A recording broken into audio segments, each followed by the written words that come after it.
Bismillahirrahmanirrahim. Assalamualaikum warahmatullahi wabarakatuh. Alhamdulillahirabbil alamin wa bihi nasta'inu ala umuri dunya waddin. Asyhadu an la ilaha illallah wahdahu la syarikalah wa asyhadu anna Muhammadan abduhu wa rasuluh. Allahumma salli wa sallim ala sayyidina wa habibina wa syafi'ina wa qudwatina Muhammad wa ala alihi wa sahbihi wa man tabi'ahum bi ihsan ila yaumiddin. Thumma amma ba'd. Ma'asyiral muslimin, jamaah salat Isya dan insyaallah salat tarawih dan witir yang dimuliakan Allah Subhanahu wa taala. Pada kesempatan malam hari ini saya akan menyampaikan sebuah kisah menarik. Kisah diskusi Imam Asy-Syafi'i rahimahullah ta'ala dengan murid beliau yang namanya Yunus bin Abdul A'la. Jadi satu ketika Yunus bin Abdul A'la itu pernah berdiskusi dengan gurunya Imam Asy-Syafi'i rahimahullah ta'ala dalam satu permasalahan. Masing-masing berusaha untuk membela pendapatnya dengan berbagai hujjah, dalil dan juga argumentasi. Tapi ternyata Imam Syafi'i tetap unggul, namanya guru, dan Yunus bin Abdul A'la kalah. Kalah dalam arti argumentasinya, dalilnya bisa dipatahkan oleh Imam Syafi'i rahimahullah ta'ala. Wajar ya, karena Imam Syafi'i itu levelnya sampai derajat mujtahid mutlak mustaqil, derajat ulama tertinggi yang setelahnya tidak ada, dan diprediksi oleh para ulama sampai hari kiamat tidak akan ada ulama yang bisa menyamai keilmuan empat ulama madzhab: Abu Hanifah, Malik bin Anas, Syafi'i dan Ahmad Ibnu Hanbal. Setelah kalah, Yunus bin Abdul A'la ini marah. Bayangkan, gurunya dimarahi juga. Jadi Yunus bin Abdul A'la ini karena kalah ngambek. Gurunya didiamkan, terus langsung pulang ke rumah, tutup pintu. Padahal Yunus bin Abdul A'la itu imam besar. Kalah diskusi juga marah ternyata. Gurunya sendiri didiamkan, ditinggal pergi langsung. Maka Imam Syafi'i kemudian mendiamkan aja, biar dulu ya. Percuma kalau langsung mau ditegur, mau dinasihati, ini percuma ya. Imam Syafi'i menunggu sampai datang malam hari, ya, sampai malam hari. Kemudian Imam Syafi'i sebagai guru itu mendatangi rumah Yunus bin Abdul A'la rahimahullah ta'ala, kemudian mengetuk pintu. Tok tok tok. Yunus bin Abdul A'la kaget, wah ini malam-malam kok ada tamu, siapa? Kemudian beliau tanya, siapa yang ada di depan pintu? Imam Syafi'i tidak menjawab saya Syafi'i, tapi beliau menjawab saya Muhammad bin Idris. Gitu. Kalau Syafi'i langsung nanti nggak mau bukaan pintu. Kalau menyampaikan saya Muhammad bin Idris, memang nama beliau Muhammad bin Idris Asy-Syafi'i. Biar tidak punya kesempatan untuk menutup pintu. Karena mungkin jadi ada orang lain namanya juga Muhammad bin Idris. Kalau cuma Imam Syafi'i tok, itu nggak ada lain kecuali gurunya.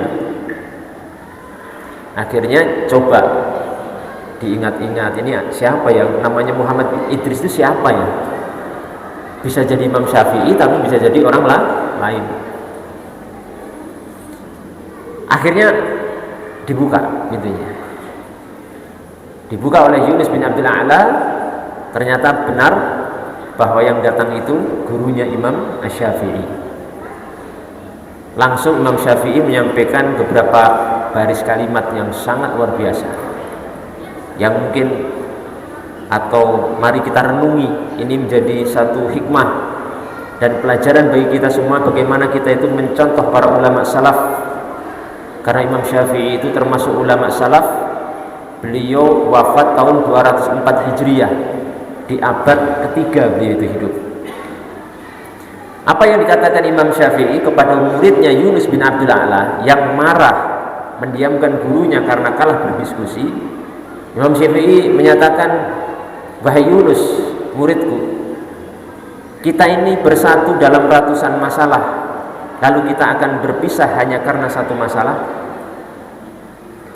Persamaan kita itu ratusan masalah, cuma beda pendapat satu saja sudah mau berpisah, sudah mau diem-dieman, sudah memboikot saudaranya, sudah mau menyesatkan saudaranya.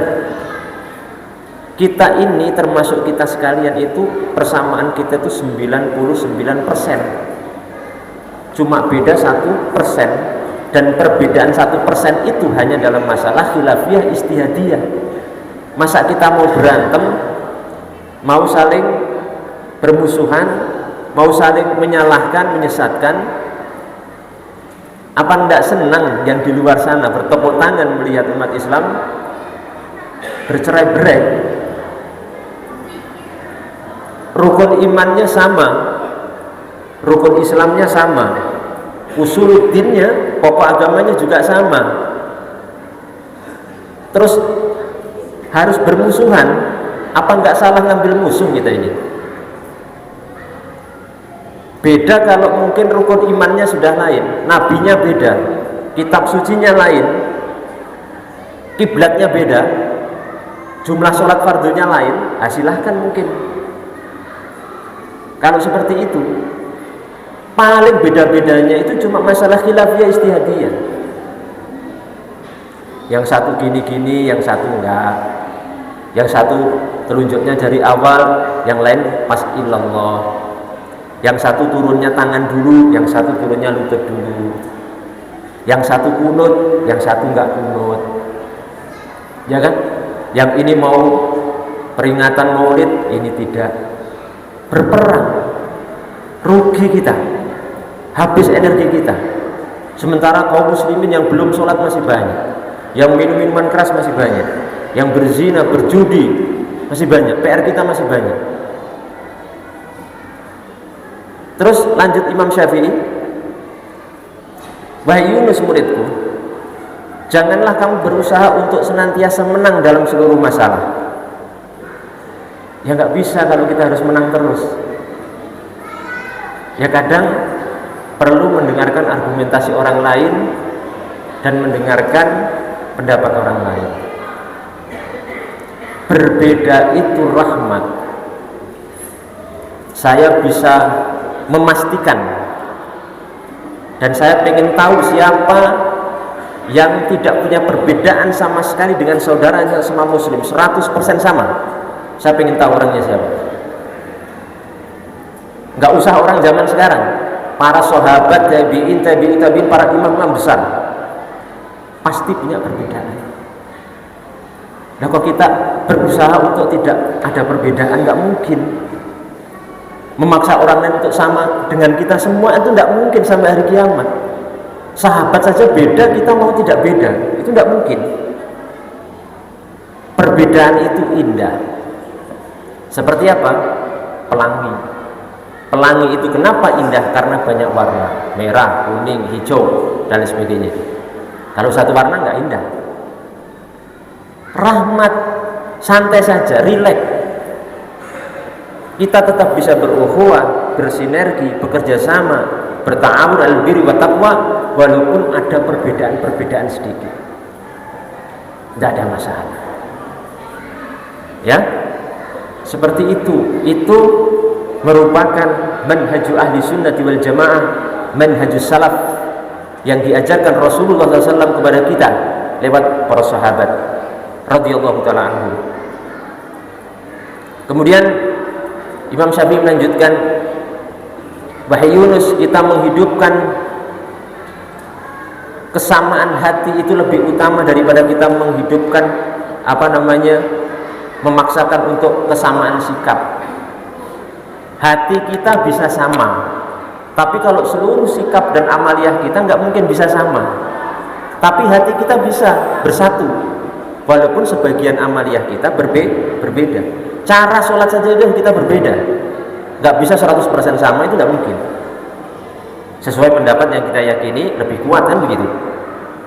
Tapi hati kita bisa dipersamakan dengan iman, dengan Islam, karena iman dan Islam itu ada pada hati kita. Kalau amaliyahnya nggak bisa sama semuanya.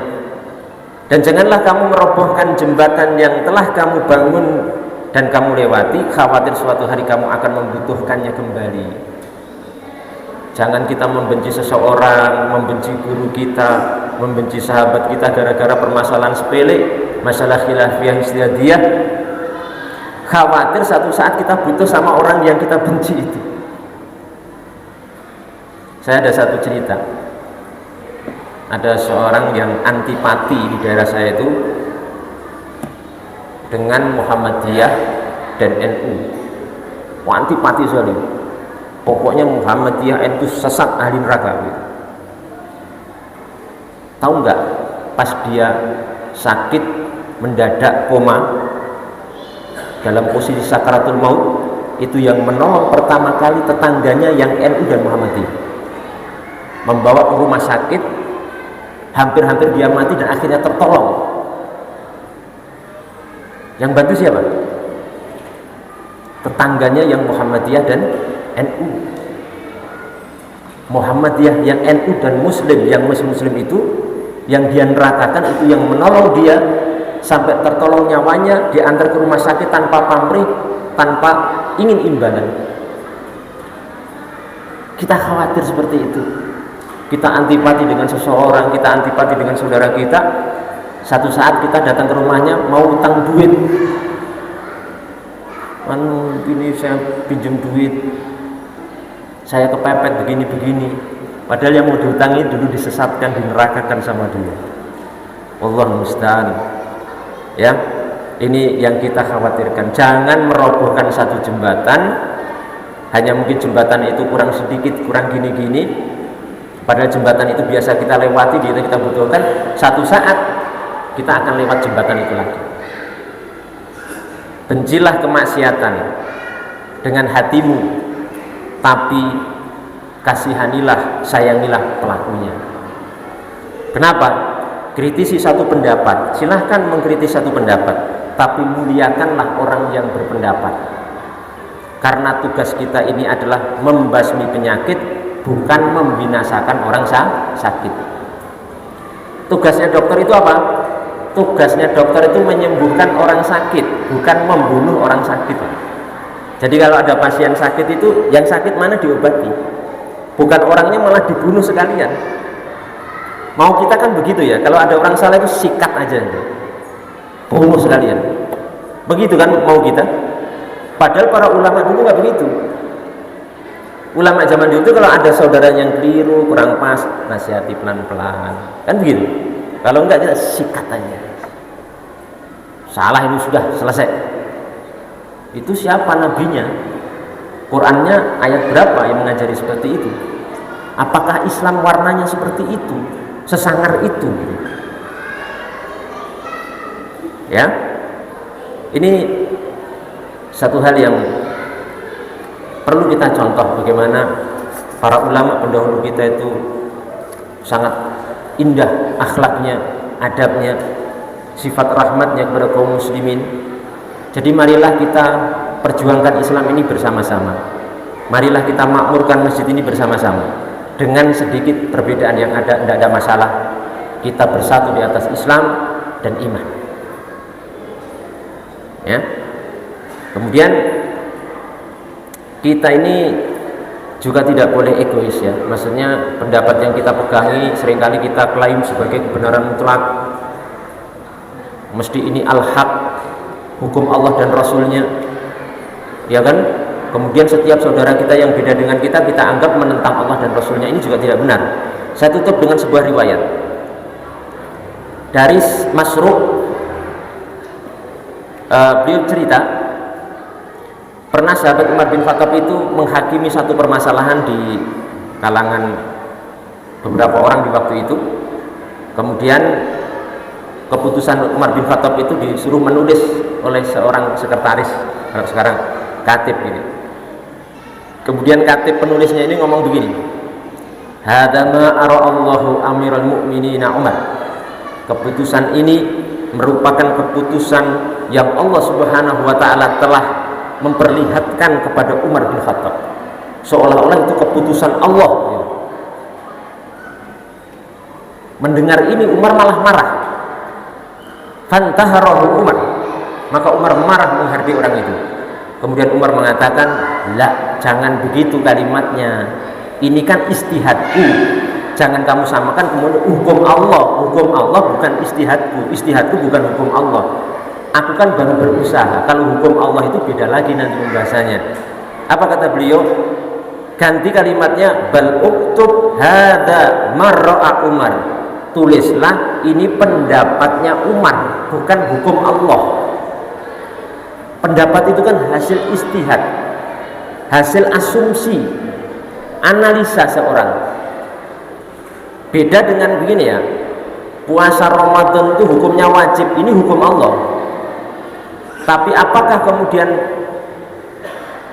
misalkan infus itu membatalkan puasa atau tidak, itu ulama beda pendapat. Ada yang mengatakan batal, ada yang tidak. Jangan sampai misalkan kita begini, saya mengikuti yang tidak batal, kemudian ini hukum Allah, yang mengatakan batal itu menentang Allah dan Rasulnya. Tidak bisa begitu ya. Kemudian kata Umar, fa in kana shawaban faminallah wa in kana khata'an famin Umar. Kalau benar berarti datang dari Allah, kalau salah berarti datang dari saya, dari Umar. Begitu ya.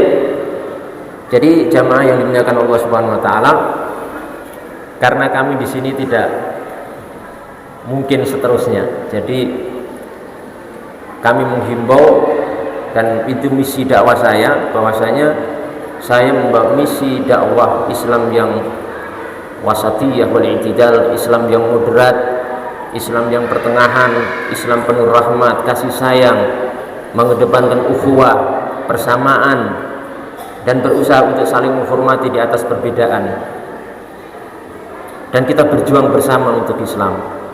Bukan kemudian kita terus berusaha untuk memati api perbedaan pendapat dalam masalah khilafiyah istihadiyah, yang rugi kita sendiri.